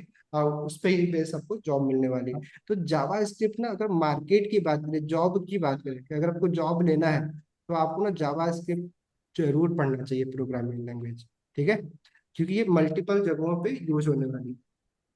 तो आई थिंक अभी ये सब बातें और भी हम लोग डिस्कस करेंगे, बट अभी हमें ना थोड़ा सा और आगे मेमोरी की बात ही करनी थी, तो पहले उसको कवर करते हैं, ठीक है। तो समझ में आया, थोड़ा सा हाई लेवल लैंग्वेज समझ में आया आप लोगों को, यस कंफ्यूजन नहीं है सर। ना हाई लेवल लैंग्वेज और लो लेवल लैंग्वेज को लेके, ठीक है। जिसको बेसिकली मशीन कोड बोलते हैं, जो कि बाइनरी कोड में लिखा गया होता है, ठीक है। तो मशीन कोड में हम लोग कोड करते नहीं है, और उससे एक लेवल लैंग्वेज जो होते हैं असेंबली लैंग्वेज होती थी, ठीक है, और फिर उसके ऊपर फिर है हमारा हाई लेवल लैंग्वेज। तो हाई लेवल लैंग्वेज पहले क्या होती है, पहले असेंबली लैंग्वेज में कन्वर्ट होती है, फिर असेंबली लैंग्वेज क्या होती है, कन्वर्ट होती है मशीन लैंग्वेज में, ठीक है। तो अलग अलग उसके लिए सॉफ्टवेयर चाहते हैं, जैसे कि कंपाइलर आपने सुन रखा है। तो कंपाइलर जब हाई लेवल लैंग्वेज को कंपाइल करके जब आप असेंबली लैंग्वेज में कन्वर्ट करते हैं, तो उसके लिए हमें कंपाइलर की जरूरत है। फिर असेंबली लैंग्वेज को मशीन कोड में कन्वर्ट करने के लिए हमें किसका यूज करना है, एक असेंबलर होता है, ठीक है, वो भी एक जस्ट लाइक कंपाइलर की तरह होता है, वो मशीन कोड में कन्वर्ट भी हम लोग आगे देखेंगे, उसके बारे में पढ़ेंगे, ठीक है। चलो, तो ये चीजें आपको शायद समझ में तो आ गई है, नहीं कि नहीं यस। समझ में आया। तो मेमोरी की हाँ इंपॉर्टेंस यस। समझ में आपको आ रही, कि अगर यस आपको सर। मेमोरी के बारे में, अब सारा खेल क्या है कि अगर हमें प्रोग्राम लिखना है तो सिर्फ किसके लिए लिखना है कि कम से कम मेमोरी यूज हो हमारे प्रोग्राम को रन करने के लिए, और डेटा को स्टोर करने के लिए भी हमें कम से कम मेमोरी, क्योंकि मेमोरी हमें क्या करनी होती है, परचेज करनी होती है। जितना ज्यादा हम मेमोरी यूज करेंगे, हमारा एप्लीकेशन का कास्ट उतना ही ज्यादा आएगा, नहीं उतना ही पैसा हमारा खर्च होगा। तो इसलिए हमें ना सारा कोड ऐसा लिखना होता है, इतना ऑप्टिमाइज लिखना होता है कि कम से कम मेमोरी वो यूज करे। क्लियर। चलो, यस तो सर। आई थिंक यहाँ तक तो आप लोगों को कंप्यूटर से रिलेटेड कोई डाउट नहीं बचा होगा, नहीं। कल का जो कोर्स, जो कल की क्लास अटेंड किए थे लोग, उनको बाइनरी नंबर भी समझ में आ गया, और आज की क्लास के बाद आपको मेमोरी के बारे में भी समझ में आया कि मेमोरी कितने टाइप की होती है। ये इसका ना नोट्स जरूर बनाते रहे करिएगा आप लोग, क्योंकि इतने सारे ना कॉन्सेप्ट है, आगे फिर भी हम लोग पढ़ेंगे तो रिलेट करते जाएंगे, ठीक। अब कंप्यूटर तो हमने समझ लिया, बट अब कंप्यूटर में डेटा सिर्फ स्टोर करवाना ही तो हमारा काम है, नहीं। सर एक डाउट था, बता दीजिए। हाँ जी, बोलिए, डाउट है, हाँ पूछते सर लो रहिए, लेवल ठीक। लैंग्वेज के कितने टाइप्स होते हैं? लो लेवल लैंग्वेज की टाइप आप पूछना है, टाइप देखो क्या है ना, क्या मतलब लैंग्वेज पूछ रहे हैं कि टाइप्स, क्या टाइप मतलब क्या है, कहने का टाइप, कहने का मतलब क्या है आपका, मतलब सर लो लेवल लैंग्वेज के कितने टाइप्स हैं? मतलब कितनी लैंग्वेज है ना लो लेवल की। Yes sir. हाँ, ठीक है, देखो सी को भी हम लो लेवल लैंग्वेज ही बोलते हैं, ठीक है। और वैसे बहुत सारी हैं, बट अभी हम सी ही यूज करते हैं, आप गूगल पे सर्च कर लीजिएगा। But low level language C को भी नहीं बोलते, वो भी ना एक तरीके से हाई लेवल लैंग्वेज ही है, बट बोल देते हैं क्योंकि वो डायरेक्टली वहां से ना मेमोरी को एक्सेस कर लेते हैं, उसके लिए प्रोग्राम लिख लेते हैं, तो हम उसको भी बोल देते हैं लो लेवल लैंग्वेज, ठीक है। बट ऐसा नहीं है कि अब लो लेवल, अगर आप बहुत लो लेवल पे अगर देखना चाहें, तो लो लेवल लैंग्वेज मशीन लैंग्वेज नहीं है, ठीक है। लो लेवल लैंग्वेज और मशीन लैंग्वेज में अंतर है। तो लो लेवल लैंग्वेज हम क्या करते हैं, वो लैंग्वेज जो कि हमारे ना डायरेक्टली मेमोरी को एक्सेस कर सकते हैं, जो भी हम उससे वेरिएबल डिफाइन कर रहे हैं, हम मेमोरी में उसको हम पार्टिकुलर स्पेस पे ना उसको जाके स्टोर करवा सके। अगर ऐसा फंक्शनैलिटी जो भी लैंग्वेज हमें देती है, उसको हम क्या बोलते हैं, लो लेवल लैंग्वेज बोलते हैं, ठीक है। तो हम अब लोग जैसे जो भी यूज करते हैं तो वही हिसाब से मतलब मशीन कोड और बाइनरी कोड लो लेवल लैंग्वेज हो गया हाँ, असेंबली। तो मशीन कोड मशीन हमें, कोड ही मतलब जो बाइनरी हमारा कोड। सी लैंग्वेज है वो हमें ना बाइनरी कोड लिखने के नहीं, मतलब जो भी ऑप्शन नहीं देता, वो क्या करता है, लो लेवल लैंग्वेज होती है, जो कि हमें क्या करता है कि जो मैंने बताया, ये मेमोरी जो हमारा रैम है, ठीक है, मेमोरी हम्म। में हम डेटा जो भी लिखेंगे वो मेमोरी में तो स्टोर करवा रहे हैं। तो हाँ मेमोरी भी मतलब। हमें स्पेसिफिक, हमारे पास एक लिमिटेड साइज की मेमोरी है, तो हमें हम्म। हमने मेमोरी को और भी ऑप्टिमाइज करना है कि डेटा को हम कहाँ पे रखें ताकि हमारी मैक्सिमम मेमोरी का यूटिलाइजेशन हो सके, ठीक है। हाँ तो मतलब हम लोग जैसे जो भी यूज करते हैं उसके हिसाब से, मतलब मशीन कोड या बाइनरी कोड या फिर और मतलब और असेंबली लैंग्वेज, ये दोनों ही मतलब जी, ह्यूमन तो हम यूजेबल अभी ना लो थोड़ा सा लेवल वेट करिए, लैंग्वेज होते अभी हैं। ना हम लोग ना पढ़ेंगे, ठीक है, कैसे हमारा एक हाई लेवल लैंग्वेज ना कैसे कन्वर्ट होता है वहाँ पे ना, और डिटेल में डिस्कस करेंगे। तो अभी आप शायद ना मैं आपको जवाब तो दे सकता हूँ, बट ना शायद वो चीज़ें ना रिलेट नहीं कर पाएंगे, तो इस टॉपिक को भी हम लोग करेंगे कवर, ठीक है, जहाँ पे हम लोग देखेंगे बेसिकली कितने स्टेप में ना हमारा हाई लेवल लैंग्वेज की जो हम लिखे होते हैं इंस्ट्रक्शन, वो कैसे मशीन कोड में कन्वर्ट होता है, क्या क्या चीजें उसके लिए यूज की जाती है ना, कंपाइलर, असेंबलर, वो सारी चीजें क्या क्या होता है, ठीक यस। है, और कैसे होता है उसका प्रैक्टिकल करेंगे, ठीक है, कोड के साथ ही आपको समझा देंगे, हम्म। ठीक है। तो ये क्वेश्चन, ठीक है, आपका ना याद रखिएगा, आगे भी डिस्कस करेंगे, ठीक है। अभी अभी तक जो हमने पढ़ा उसमें क्वेश्चन अगर कोई हो आपको तो पूछ, ठीक है, कोई कोई प्रॉब्लम तो है नहीं ना, मेमोरी आपको समझ में आ गई, मेमोरी का रोल कि हम जो हमारा रनिंग प्रोग्राम होता है वो कहाँ पे होता है, स्टोर हमारे रैम में होता है, ठीक है, और रैम हमारे पास लिमिटेड होता है, तो उस रैम को कितनी मेमोरी यूज करना, ये हमें हमारा ऑपरेटिंग सिस्टम वो हमें एक्सेस देता है, ठीक है। तो अभी हम लोग क्या, हमने क्या देखा कि एक डेटा कैसे क्रिएट किया जाता है और कैसे एक कंप्यूटर में स्टोर किया जाता है, इतना तक तो हमने वो सारा स्टेप डिस्कस कर लिया। अब बात आती है कि एक कंप्यूटर से ना डेटा को दूसरे कंप्यूटर में हमें सेंड भी तो करना होता है, कम्युनिकेशन जिसको बोलते हैं, नहीं, यस इसीलिए तो सर, हम करना होता है। अगर मान लीजिए आपके पास आपके कंप्यूटर में डेटा रखा है, उस डेटा का एक्सेस तो आप कर रहे हैं, बट अगर उस डेटा को अगर हमें आपको किसी और कंप्यूटर में सेंड करना है, तो कुछ तो प्रोसेस होता होगा, नहीं, हम्म। हम्म। ठीक है, उसको हम क्या सर एक बोलते हैं। डाउट था। हाँ जी, बोलिए, doubt. Sir assembly language language के कितने टाइप्स हाँ, होते हैं? अच्छा ठीक है, चलो भाई, टाइप असेंबली आप ना लैंग्वेज। आप लोग ना इतना परेशान ना हो, मैंने क्या अभी अभी यही तो बोला मैंने कि ये चीजें ना आपको हम एक मिनट समझाएंगे, सर, ठीक मैं है। बताता हूँ। असेंबली लैंग्वेज सर और मशीन लैंग्वेज सर लो लेवल लैंग्वेज के पार्ट हैं। ये पागल है क्या ये बंदा? यहाँ चलो, दिक्कत नहीं ठीक है, है। कोई नहीं, अरे ठीक है, आप ना आप लोग एक ट्राई किया करिए, ठीक है, आप कोई भी बंदा हो, बट आप लोग ना ट्राई करिए, आपको अच्छी बात आता है, आप ऐसे समझा बात सकते हैं, ऐसे मत तो बोला करो यार। हाँ, तो जरूर आप हेलो समझाइए, बट ना आप ओ लोग सर। थोड़ा सा अपने लैंग्वेज पे जरूर काम करिए, आप नहीं बी नहीं प्रोफेशनल, हाँ, सर। बी प्रोफेशनल, ठीक है, चलो, कोई बात नहीं। और कोई भी कोई लोग नहीं ना सर। पर्सनली कोई भी चीज को ना सॉरी सर, पर्सनली सॉरी ना ले, सॉरी। मैंने इसीलिए कल डिस्कस कर बताया था कि देखो ना, ये एक लाइव क्लास है, इसमें कोई भी एंट्री कर ले रहा है, तो इसलिए मैंने कल भी बोल दिया था कि प्राइवेसी को लेकर जरूर ध्यान रखें आप लोग, और अपनी जो भी राय है अगर आप सही तरीके से रख सकते हैं तो जरूर रखिए, अदरवाइज ये कोर्स जरूर फ्री है, बट ऐसा भी नहीं है कि सबके लिए अलाउ है, ठीक है। तो ऑब्वियस बात है ना, तो इस बात को जरूर ध्यान रखें, सारे लोग। और हाँ सर।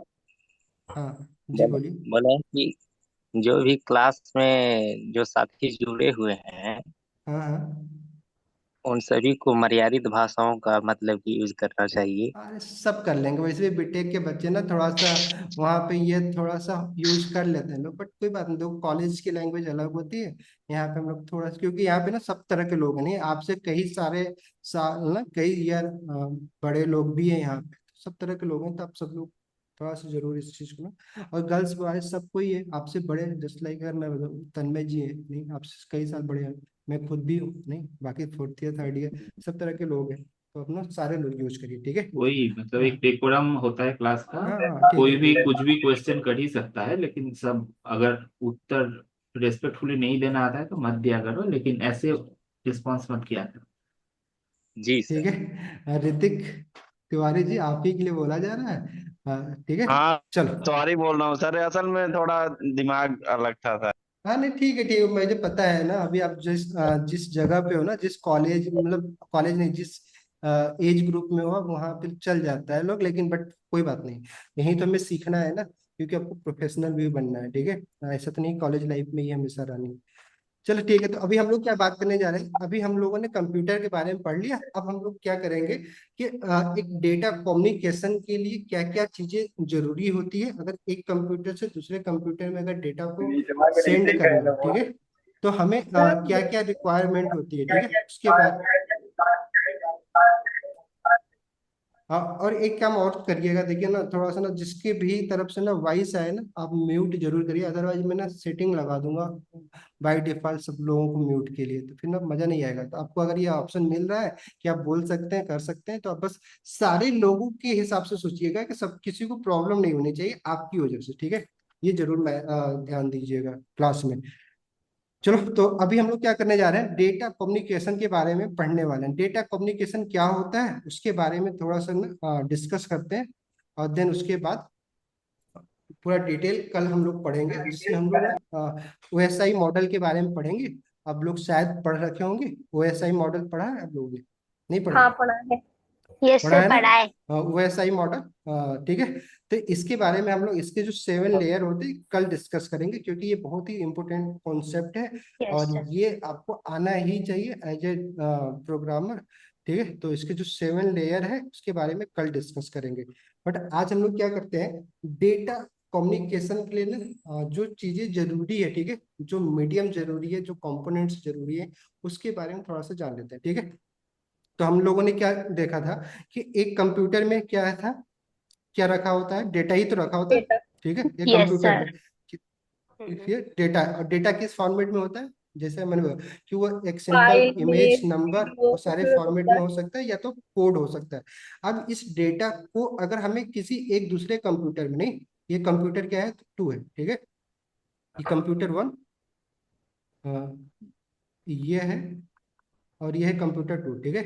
अब हमें इस कंप्यूटर 1 से कंप्यूटर 2 में क्या करना है, इस डेटा को सेंड करना है, ठीक है। ट्रांसफर क्या करना। करना है, ट्रांसफर करना है। ट्रांसफर करने के लिए हमें क्या करना, क्या क्या किस चीज की जरूरत होगी, ऑब्वियस बात है, एक मीडियम की जरूरत होगी ना, यस सर। जिसके थ्रू हम अपने डेटा को ट्रांसफर कर सके। तो मीडियम बेसिकली क्या होता है, जस्ट लाइक अभी अभी अभी हम जो मीडियम यूज कर रहे हैं वो क्या यूज करते हैं, सर्वर। इंटरनेट। नहीं, इंटरनेट का ही तो यूज इंटरनेट हो करते हैं। सकता है। Wireless cable, signal. केबल भी हो सकता है, केबल भी हो सकता है, केबल हाँ। ठीक है। अब हाँ। बट हम अभी यहाँ पे जो सिनेरियो ले रहे हैं वो एक वाइड एरिया नेटवर्क की बात कर रहे हैं, ठीक। वाइड एरिया नेटवर्क मतलब क्या है, कंप्यूटर 1 आपके जस्ट लाइक लखनऊ में है, तो कंप्यूटर 2 मुंबई में है, या फिर चलो इलाहाबाद ही मान लेते हैं, ठीक है। इलाहाबाद में रखा हुआ है, ठीक है। हम किसी इलाहाबाद के स्टूडेंट, ऋतिक जी आप इलाहाबाद से ही हो ना, यूनाइटेड से, तो आपके कंप्यूटर में हम अपना डेटा सेंड करना चाहें, तो उसके लिए हमें क्या चाहिए, एक इंटरनेट की जरूरत होगी, ठीक है। इंटरनेट का एक मीडियम है। अब इस मीडियम के थ्रू हम क्या करेंगे, अपने इस डेटा को हम सेंड कर सकते हैं, ठीक है। अब ये डेटा हमारा क्या हो गया, मैसेज ही है, एक तरीके से मैसेज उसको बोल सकते हैं। डेटा हमारा एक मैसेज के फॉर्मेट में जाएगा, मैसेज। और ये हमारा कंप्यूटर 2 क्या यस है, सर एक रिसीवर है। जाएगा। तो अगर मैं इसको अगर डिफाइंड करूँ कि अगर ये एक मैसेज है, ठीक है, और हम हम्म। इस मैसेज को किस मीडियम के थ्रू सेंड कर रहे हैं, इंटरनेट एक मीडियम है, ठीक है। अब इंटरनेट भी अपने आप में एक कॉम्प्लेक्स कॉन्सेप्ट है। आप इंटरनेट के बारे में और डीप में पढ़ सकते हैं, तो पढ़ेंगे, थोड़ा बहुत देखेंगे बीच में कि इंटरनेट कैसे बनता है, इसमें राउटर का क्या रोल होता है, कैसे डेटा ट्रांसफर होता है। बट अभी के लिए बस आपको ना मैं 4-5 कॉन्सेप्ट या 4-5 वर्ड ना समझाना चाहता हूँ, ठीक है। कि जब भी हम दो कंप्यूटर के बीच में डेटा कम्युनिकेट करते हैं, तो उसमें कुछ जो वर्ड है वो आप कुछ से है ना, आप समझे कि उसका मतलब क्या है, और वो उसका मीनिंग क्या है, ठीक है। तो जैसे कि एक कंप्यूटर जिससे डेटा को हम सेंड कर रहे हैं, तो उसको हम क्या बोल सकते हैं, सेंडर बोल सकते हैं। जस्ट लाइक जो सेंड कर रहा है, सेंड सेंडर सेंडर। ठीक है, सेंडर। सेंडर बोल सकते हैं, सेंडर डिवाइस है ये। और जो रिसीव कर Yes. रहा है उसको रिसीवर बोल रिसीवर। सकते हैं, हाँ, Receiver. ठीक है, रिसीवर बोल सकते हैं। और ये डेटा हमारा जो है, ये मैसेज, उसको हम भूल ही दिए डेटा को। अब देखो ना, अभी डेटा अगर एक कंप्यूटर से दूसरे कंप्यूटर में हम सेंड कर रहे हैं, तो ये डेटा ऑब्वियस बात है इंटरनेट से होके जा रहा है। अब इंटरनेट में अब क्या हमने कल देखा, हमने पढ़ा था पहले, एक आध दो बार डिस्कस किया कि इंटरनेट क्या है, एक प्राइवेट एंटिटी है, इसको कोई भी एक्सेस कर सकता है। इंटरनेट तो ऐसा है नहीं कि अगर इंटरनेट कोई एक्सेस नहीं कर सकता है। तो अब हमारा डेटा इसी इंटरनेट से होके जा रहा है। तो इसीलिए हम लोग ना देखते होंगे वेबसाइट में हम लोग HTTPS का यूज कर रहे थे, नहीं कि हम अपने डेटा को ना इनक्रिप्ट कर देते थे, ताकि अगर कोई हमारा इंटरनेट में इंटरनेट में से हमारा डेटा ट्रेवल हो रहा है, अगर कोई इसको इंटरसेप्ट करके देखना भी चाहे तो उसको ओरिजिनल फॉर्मेट में हमारा डेटा ना दिखे, ताकि वो पढ़ ना पाए। ठीक है, तो इसीलिए हम वहां पे ना HTTPS का यूज करते हैं। तो अब क्या है कि सिक्योरिटी के लिए। ना इंटरनेट क्या है, एक पब्लिक बोल सकते हैं इंफ्रास्ट्रक्चर है, जिसको कोई भी यूज कर सकता है। तो हमें इसीलिए अपने डेटा को ना सेंड करने के लिए भी ना कई सारे प्रोटोकॉल का यूज करना होता है, क्योंकि डेटा ना पूरा एक एक पैकेट के रूप में ट्रांसफर नहीं होता, बल्कि क्या होता है ना, डेटा जो हमारा होता है, जस्ट लाइक अगर मान लो ये डेटा आपकी एक फाइल है, ठीक है। डेटा क्या है, मान लो एक कोई फाइल है, कितने MB की, 4 MB की, ठीक है। फाइल में कुछ भी हो सकता है, आपकी इमेज भी हो सकता है या फिर प्रोग्राम भी हो सकता है। 4 MB का क्या है, आपका ये फाइल है। अब ये 4 MB की फाइल ना एक पैकेट के रूप में ट्रांसफर नहीं होगी, बल्कि क्या होगा, इस फाइल को ना छोटे छोटे पार्ट में ना डिवाइड करेगा आपका ब्राउजर, ठीक है। हम पार्ट मतलब क्या है, जिसको हम बोलते हैं क्या, चंक बोलते हैं, ठीक है। अब ये कॉन्सेप्ट ना अब बैकएंड में जब हम लोग पढ़ेंगे, जब वहां पे ना एक प्रोजेक्ट बनाएंगे वीडियो स्ट्रीमिंग का प्रोजेक्ट ना, तो वहां पे आपको इसका ना यूज करना होगा कि आप जैसे वीडियो की जो फाइल होती है, सोचो ना 500 MB की या GB में होती है। हाँ ठीक है, चलो आप लोग ना जैसे अब कुछ भी पूछना भी हो ना, तो जब मैं आपसे बोलूं कि आप पूछो ना तब पूछिए, ठीक है। बीच बीच में ऐसे ना कर लिया करो, ठीक है, फ्लो मत तोड़ो, थोड़ा करो, ठीक है। तो समझ में आया कि हम क्या करें, डेटा बेसिकली क्या है, डेटा कितना भी बड़ा हो सकता है। तो जब डेटा बड़ा होता है ना, तो उसको हम एक पैकेट में नहीं बल्कि मल्टीपल पैकेट में हम क्या करते हैं, इंटरनेट के थ्रू हम उसको सेंड करते हैं। तो इसको हम क्या करते हैं, पहले डेटा को ना कई सारे चंक में, कई सारे टुकड़ों में उसको तोड़ते हैं, ठीक है। फिर वहां पे भी हम लोग देखेंगे, जब टुकड़ों पे हम तोड़ देते हैं तो कैसे यहाँ पे जाके कलेक्ट होता है, फिर उसको कैसे उसको ना मर्ज करता है, वो सारी चीजें हम लोग जब ये OSI मॉडल देखेंगे तो वहाँ पे TCP लेयर के बारे में जब पढ़ेंगे तो वहाँ पे इसके बारे में देखेंगे। अभी हम एक ओवरव्यू ही ले रहे हैं, तो बस आप यहाँ पे समझो। तो ये डेटा क्या होता है, कई सारे चंक में इसको तोड़ा जाता है, फिर इसी चंक को क्या होता है, इस मीडियम के थ्रू इसको सेंड किया जाता है। तो मे भी ऐसा हो सकता है कि कोई भी चंक जो है इस इंटरनेट पे हमारे यहाँ तक पहुंचे ही ना, ठीक है। उस राउटर तक, जिस राउटर से हमारा ये कंप्यूटर कनेक्ट है, उस राउटर तक पहुंचे ही ना, इस कंप्यूटर तक पहुंचे ही ना। तो इस कंप्यूटर को कैसे पता चलेगा कि हमने ये इस कंप्यूटर ने कितने सारे चंक भेजे थे। ये सब चीजें हम इस लेयर में हम देखेंगे कि ये कौन डिसाइड करता है कि कितना चंक गया है, और ताकि ये इसको पता चल सके, ठीक है। इसीलिए वैसा ही मॉडल पढ़ना बहुत जरूरी है। तो अब क्या होता है कि हमने यहाँ पे देखा एक सेंडर एक रिसीवर है, वो क्या कर रहा है, डेटा को सेंड कर रहा है। बट अब ये डेटा को सेंड करने के लिए उसको किसकी जरूरत पड़ेगी, एक मीडियम की जरूरत पड़ेगी जिसपे वो डेटा ट्रेवल कर रहा है, ठीक है, इस मीडियम थ्रू। बट इस डेटा को सेंड करने के लिए ना हमें कई सारे प्रोटोकॉल फॉलो करने होते हैं, ठीक है। इस डेटा को प्रोटोकॉल फॉलो करने पड़ते हैं कि डेटा कैसे यहाँ से यहाँ तक ट्रेवल करेगा, ठीक है। तो कई सारे प्रोटोकॉल प्रोटोकॉल बेसिकली कुछ नहीं, एक रूल होता है, ठीक है। डेटा को अगर प्रोटोकॉल में लिख दे रहा हूँ, ठीक है, पढ़ेंगे इसके बारे में भी। जैसे कि आप HTTP प्रोटोकॉल ही तो है, HTTP जो भी हमने देखा था वेबसाइट जब हम लोगों ने बनाई थी, वहाँ पे HTTP लिखते थे ना वेबसाइट के नेम से पहले, ठीक है। तो वो भी क्या था, एक यस सर। प्रोटोकॉल ही, जहाँ पे ना ये डिफाइन किया जाता है कि हमारा डेटा कैसे देखा जाएगा, कैसे सेंड किया जाएगा, ठीक है। सामने वाले को बताता है कि आप हमारे डेटा को किस नजरिए से देखें, ठीक है। आसान भाषा में इतना समझिए, ठीक है। तो प्रोटोकॉल कई सारे प्रोटोकॉल इसको फॉलो करने होते हैं, और ये दोनों तरफ होता है, ठीक है। यहाँ भी प्रोटोकॉल होता है कि अगर डेटा इसको रिसीव हो गया तो कैसे डेटा को वो रीड करेगा, ठीक है। यहाँ भी कई सारे प्रोटोकॉल क्या होते हैं, डिफाइन किए जाते हैं। तो अभी हम लोगों ने क्या देखा कि 5 वर्ड हमारे सामने आया। पहला क्या, एक सेंडर, ठीक है। सेंडर हम किसको बोल रहे हैं, वो डिवाइस जो डेटा को सेंड कर रहा है। एक रिसीवर, ठीक है, रिसीवर हम किसको बोल रहे हैं, जो डेटा को रिसीव कर रहा है। अब एक सेंडर को डेटा को सेंड करने के लिए उसको एक मीडियम की जरूरत है, जो कि हमारा इंटरनेट, अभी हम एग्जांपल ले रहे हैं, कुछ भी एक केबल भी हो सकता है। अगर आप लोकल एरिया नेटवर्क की बात करें तो आप केबल के थ्रू भी हम डेटा को ट्रांसफर करते हैं, जैसे यूएसबी केबल हो गया आपका, वहां से भी तो एक कंप्यूटर से दूसरे कंप्यूटर में डेटा, या वाईफाई या ब्लूटूथ का भी हम यूज करके डेटा को ट्रांसफर कर लेते हैं। तो कई सारी टेक्नोलॉजी, अभी हम सिर्फ इंटरनेट की बात कर रहे हैं, ठीक है। और फिर उसके बाद जो डेटा हम सेंड कर रहे हैं, उस डेटा को हम क्या बोलते हैं, मैसेज, ठीक है। तो ये, तो हम ये 5 वर्ड ध्यान देने हैं, और यही सारी चीजों के लिए हम क्या करते हैं, प्रोग्राम जब करेंगे तो ये डेटा को कैसे ट्रांसफर करवाना है, कौन से प्रोटोकॉल यूज करना है, ठीक है। HTTP करना है, अगर हम वेब के लिए कोई एप्लीकेशन बना रहे हैं तो हम HTTP यूज करेंगे। वैसे अगर हम मान लो ईमेल एप्लीकेशन कुछ बना रहे हैं तो उसके लिए अलग प्रोटोकॉल यूज करेंगे। अगर हम वीडियो से रिलेटेड कर रहे हैं तो HTTP भी हम कर सकते हैं, बट हम वेब सॉकेट का यूज करेंगे। वैसे के लिए कई सारे प्रोटोकॉल होते हैं, ठीक है। तो हम कौन से प्रोटोकॉल यूज करेंगे ये डिपेंड करता है कि आपको किस टाइप का एप्लीकेशन बनाना है। बट हमें जो पढ़ाई करना है वो किसके बारे में पढ़ना है, इन्हीं सब के बारे में, डेटा के बारे में पढ़ना है, ठीक है। ये जो receiver, sender receiver basically computer है, मतलब इसके बारे में हम, जैसे कि ब्राउजर और सर्वर, ठीक है। सेंडर कौन हो गए, जो हमारा सर्वर होता है वो सेंड करता है डेटा, रिसीवर बेसिकली जो हमारा ब्राउजर होता है। तो वहां पे हम देखेंगे तो ब्राउजर और इसको हम रिप्लेस कर देंगे ब्राउजर और क्लाइंट से, ठीक है। तो आई थिंक कि आपको ना ये सारे टर्म याद रहेंगे, और क्योंकि हम इसी के लिए सारा प्रोग्राम करने वाले हैं और सब कोड करेंगे, तो आपको याद रहे कि हमें, अगर हम कोई चीज, अगर वहां पे हम सर्वर यूज कर रहे हैं तो सर्वर का क्या रोल है।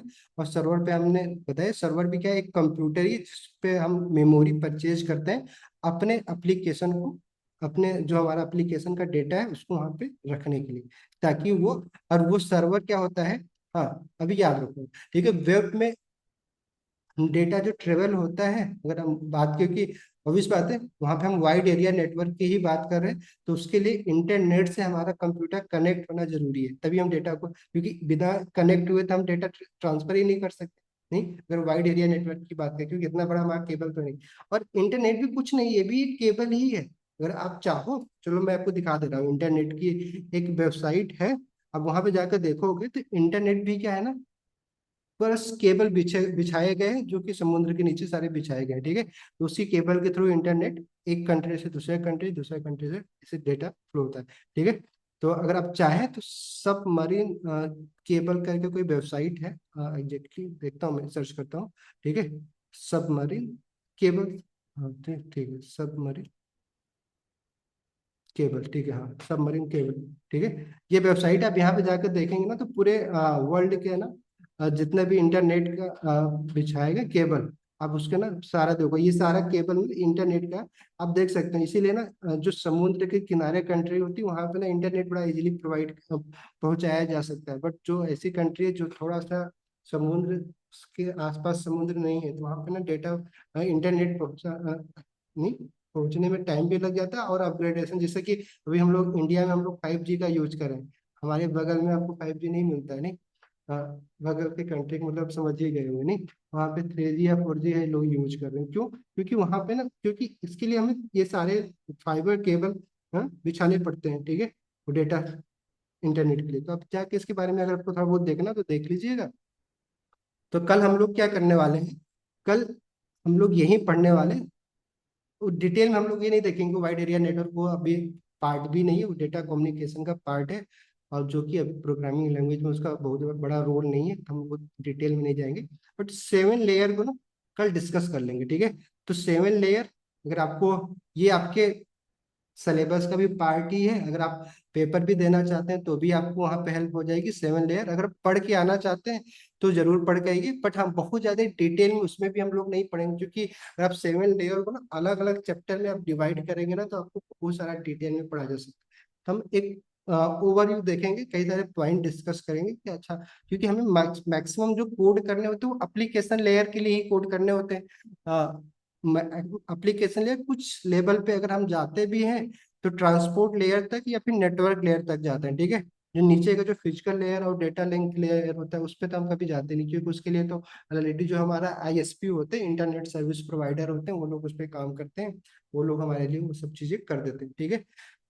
तो हमारा जो सिर्फ काम क्या है कि जो एप्लीकेशन लेयर होता है ना इस 7 लेयर में, ठीक है, बेसिकली 7 लेयर नहीं, अगर अब इसको और भी आज के समय प्रैक्टिकल वर्जन देखा जाए तो हम लोग क्या बोलते हैं इसको, इंटरनेट लेयर के बारे में हम इसको फॉलो करते हैं, जिसको टीसीपी आईपी लेयर बोलते हैं, प्रोटोकॉल लेयर बोलते हैं, लेयर नहीं बोलते प्रोटोकॉल बोल देते हैं उसको, जहाँ पे हम लोग सिर्फ 4 लेयर के बारे में बात करते हैं, जो ऊपर का एप्लीकेशन लेयर, प्रेजेंटेशन लेयर और कौन सा सेशन लेयर जो होता है, उसको कंबाइन करके क्या बना दिया जाता है, एक लेयर। और देन लास्ट के जो जो 2 लेयर है, फिजिकल और डेटा लिंक लेयर, उसको कन्वर्ट करके बना दिया जाता है एक लेयर। ठीक है, तो टोटल बचते कितने, सिर्फ 4 लेयर। इसके बारे में कल पढ़ेंगे, बहुत डिटेल में नहीं, क्योंकि हमें इसको जल्दी से रैप अप भी करना है। तो शायद इसको हम लोग एक टाइम में हम लोग ये डिस्कस करेंगे, दूसरे बार में हम लोग क्या करेंगे, जो हमारा सेकेंड हाफ होगा कल के लेक्चर का, उसमें हम लोग क्लाइंट एंड सर्वर कैसे कम्युनिकेट करता है उसके बारे में खत्म कर देंगे, ताकि उसके नेक्स्ट डे से हम लोग प्रोग्राम लिखना शुरू कर दें। ठीक है, क्योंकि उसी का सबको इंतजार भी है, तो करते हैं। बाकी ये सब बातें तो भी करते रहेंगे, जब बैकएंड का कोड करेंगे तो और डिटेल में पढ़ेंगे इसके बारे में। क्लियर? तो आई होप आप लोगों को ना आज की क्लास अच्छी लगी होगी। अगर आपको अच्छी लगी होगी तो जरूर ट्राई, जो मैंने बोला कि वीडियो को ना अभी हम अपलोड कर देंगे, तो आपको ना जो भी कॉन्सेप्ट अच्छा लगा प्लीज कमेंट कर दीजिएगा, क्योंकि दूसरे लोग जब देखेंगे या फिर इवन आप भी जब दोबारा देखने आओगे, रिवाइज करने आओगे, तो उस पार्टिकुलर स्टैम्प पे जाके, टाइम स्टैम्प पे जाके आप रिवाइज कर लिया करोगे। ओके, चलो मिलते हैं कल सेम टाइम पे 8:30 PM।